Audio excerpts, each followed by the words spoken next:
us in welcoming the founder and MD of ZingHR, Mr. Prasad Rajappan. He's going to be in a fireside chat on Can AI Do Your Job? Well, he's going to be in conversation with Senior News Editor, Times Network, Sumit Lakhotia. Over to you, Sumit. Thank you, Meghna, and thank you, Hina. Prasad, thank you so much for taking our time to chat with us today. It's an exciting topic because, well, AI is everywhere, and everywhere is AI nowadays. And can AI do your job? Like Hina and Meghna said, hopefully not my job, but let's see what happens in the future. But on a serious note, to get started with this conversation, there are different studies, and somewhere say between 30 to 40% of current jobs that are already being automated with existing AI. Now, do you feel it's overestimated when we say, can AI do my job? Or are we underestimating what human work actually consists of? Hey, thank you first, and congratulations to Times Now for this 20th anniversary. I think the question was, are we underestimating or overestimating? My guess is we all guesstimating. I think there are enough stories, people who are not even understood AI trying to say that AI will eat away all jobs. I think we're in the speculation stage now. People say coders will go, call centers will go up. I think the way it is now happening is we are now trying to understand what is going to be the real impact. Okay? And is it going to be impact? 100% yes. Is it going to change life for all of us? 100% yes. So I think we are, like I said, there are enough people who have been guesstimating or speculating, and there are enough people who are trying to see how is life going to change. And I think I'd like to differentiate between those two people. And of course, the media and the investors also have their own game to say what AI is going to do. Of course, a lot of valuation of AI companies are dependent on that. But having said that, is AI is going to fundamentally change the way we work? Of course, yes, it will do. I mean, which is true, because already it's being making its impact felt in all different sectors. If we go down history lane, Prasad, all the big revolutions, whether it was the Industrial Revolution and then the dot-com bubble or the tech revolution, so to say, people were worried that it would take away jobs, but it ended up creating more jobs than maybe the ones that it destroyed. The difference is that AI is already doing that cognitive work, which people would have been doing. Do you think it's going to repeat the same story where earlier people were afraid and then things sorted out? I think partly is yes. I think some of the generation sitting here, when automation came or computerization came 30 years back, people say people in bank will lose their jobs. And it did. When people used to go to write passbooks and all. But then today the bank people are now selling equity, they are doing insurance and all. So change has changed. But there's a fundamental difference between that automation and AI. Yeah. Because AI has taken up the cognitive part of it. No longer I can say I've been working for 30 years, so my wisdom is there, because the wisdom of all millions of brains is put into AI. So there's a fundamental shift there. But I think humankind is intelligent enough to find ways. I think from the Stone Age to here, we have always found automation happening, but we'll find ways to do things more than us. Okay, whether if we can, like people saying, and people are only talking of coding right now. Yeah. Okay, but just imagine manufacturing, farming. Has it taken a lot of lives of farmers? No, they've enriched it. I know for Mahindra and Mahindra, there are hardly 5 people in a factory. No one. So no one is talking about that.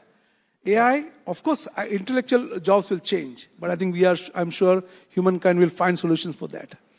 So if like you said, yes, there are some young faces also here, but for the people here and those that are watching us, for somebody who's in the 25, 28 years... You're referring to me.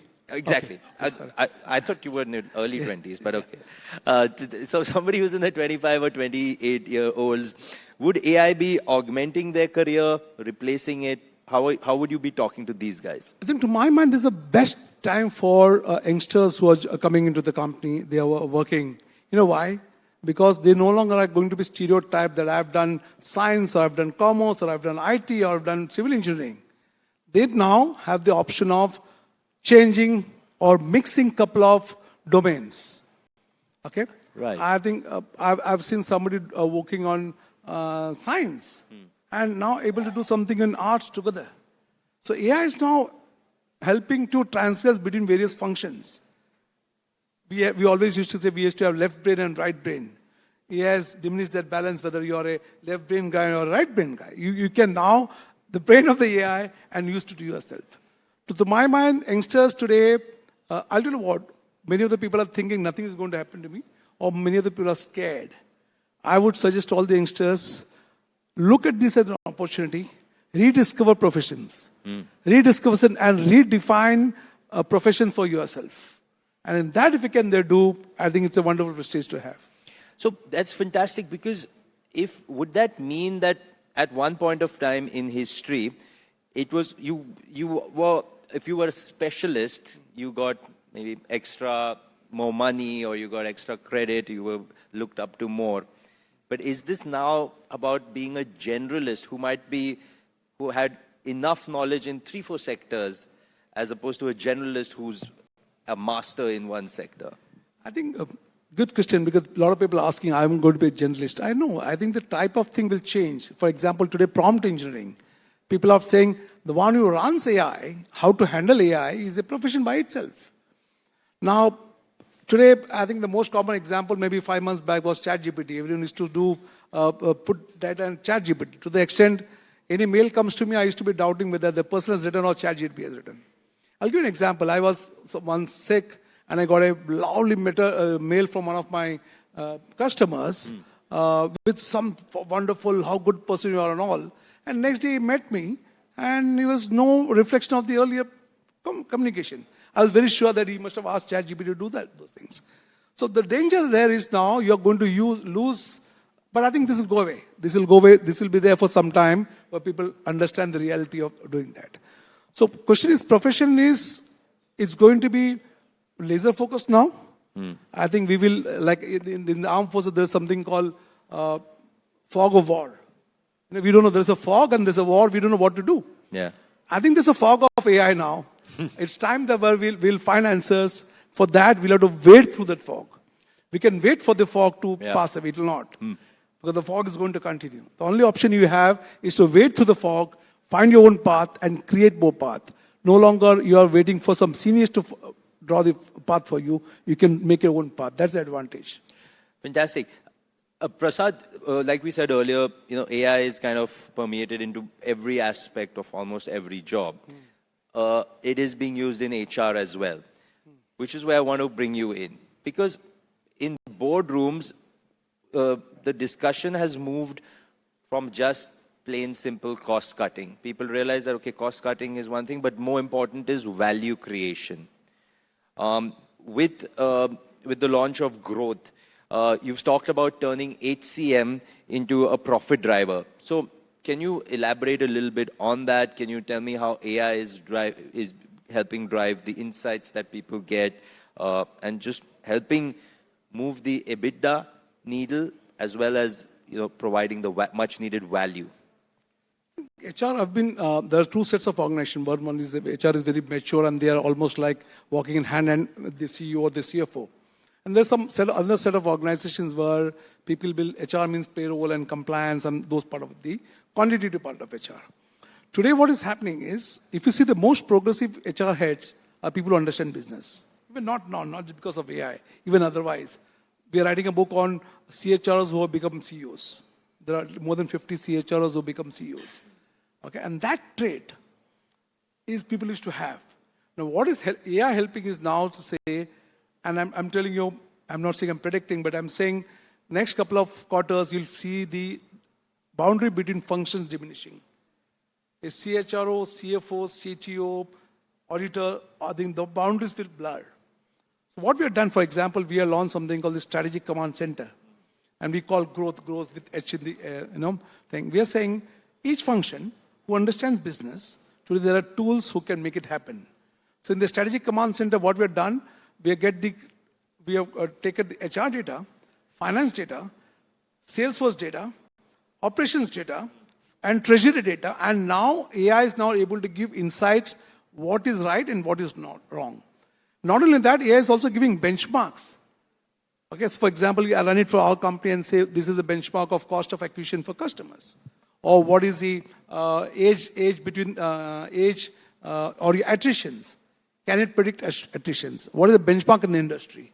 So all those knowledge is now being brought, and now HR can really talk to the as saying, can I look at EBITDA margins? Can I look at the profitability? Can I look at the productivity? Today HR is talking finance language, HR is talking IT language, and successful HR people are going to talk business language.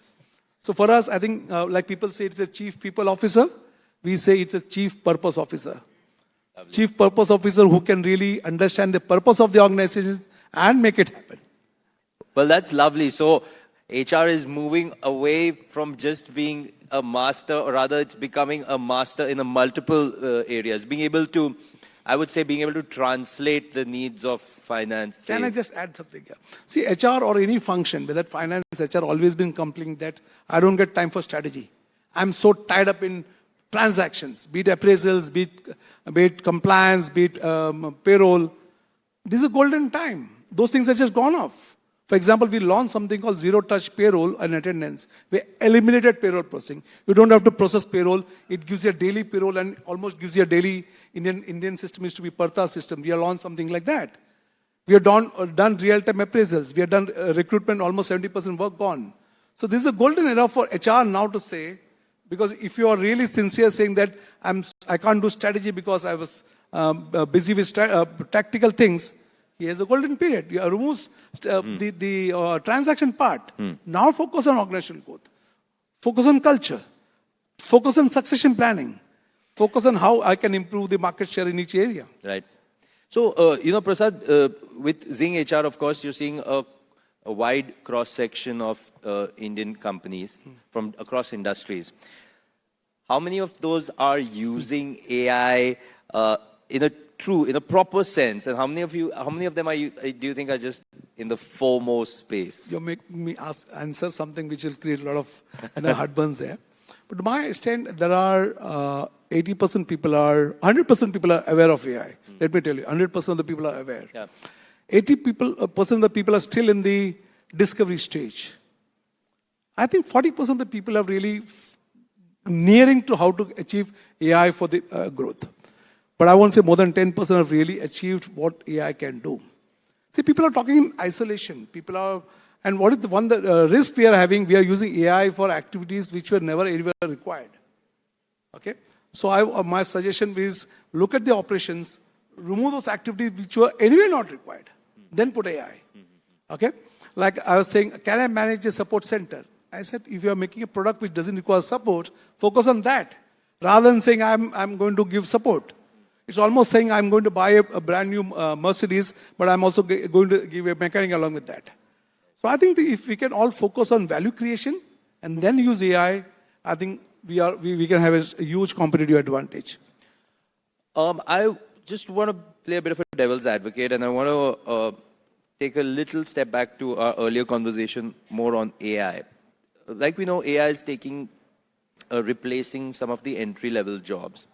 From an HR perspective, what would be the long-term impact of that? Where I'm coming from is today's CEOs were yesterday's managers. Yesterday's managers were day before's assistants, and day before's assistants were the day before that interns. They've come up the ladder. They've had a roadmap.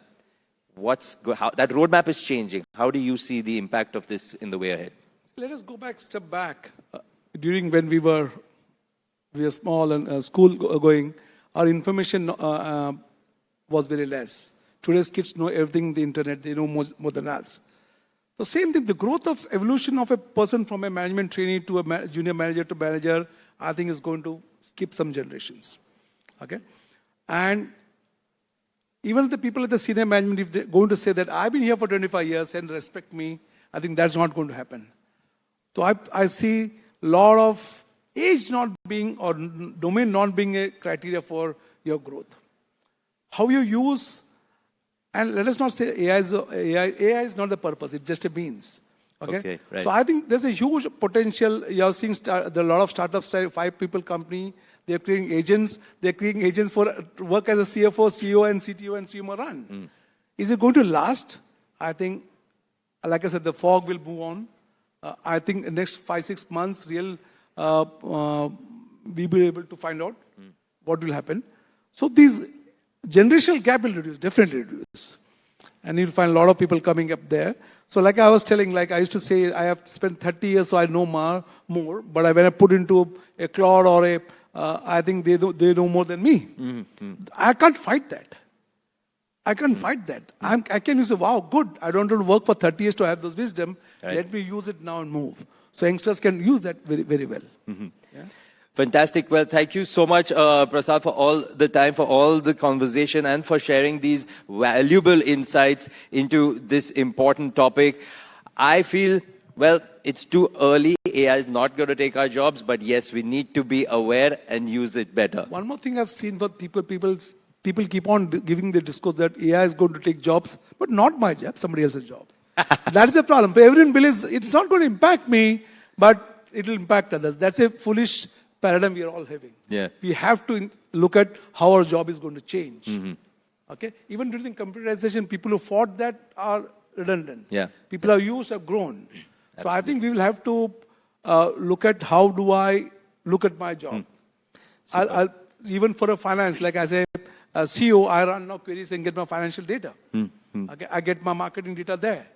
So unless you use it, you will be a stranger to AI. Fantastic. So use it and use it to build your skills and build your expertise. Thank you so much, Prasad. Okay, thank you. So much, Mr. Rajappan and Sumit, for that very interesting conversation. Of course, it may not completely take away jobs, but it's definitely going to alter the way we do our jobs. A small token of appreciation from my side. Thank you, Mr. Rajappan, for joining us.